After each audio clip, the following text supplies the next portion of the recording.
సర్కార్పై TBJP chief Ramachandra Rao fire అయ్యారు. ఏం సాధించారని ప్రజాపాలనా దినోత్సవాలు చేస్తున్నారని ప్రశ్నించారు. అధికారంలోకి వచ్చిన 2 ఏళ్లైనా ఇచ్చిన హామీలను కాంగ్రెస్ నెరవేర్చలేదని విమర్శించారు. హెల్త్ పాలసీ పేరుతో దోచుకునే కుట్ర చేస్తున్నారని ఆరోపించారు.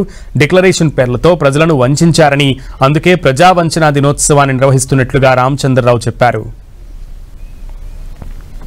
వాళ్ళు ప్రజలకు ఇచ్చినటువంటి వాగ్దానాలు ఎలక్షన్స్ టైంలో మేనిఫెస్టోలో పెట్టినట్టు ఎన్ని పూర్తి చేశారు?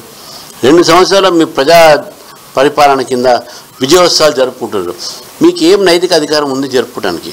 ఏమని వీళ్ళు విజయోత్సవాలు చేస్తున్నారు? ఇన్ని వైఫల్యాలు మన ముందు కనబడతా ఉన్నాయి. హెల్త్ పాలసీ తీసుకొచ్చారు, జిహెచ్ఎంసీ మిషన్ తీసుకొచ్చారు. దాని ద్వారా ఎవరికి ఏమొస్తుంది? ప్రజలకు ఏమొస్తున్నది?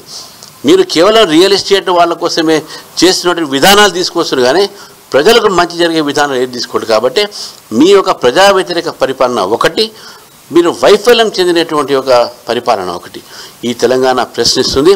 ఆ ప్రశ్నించటానికే ఈ మహాధారణ రేపు 7వ తారీఖు పెడతాం.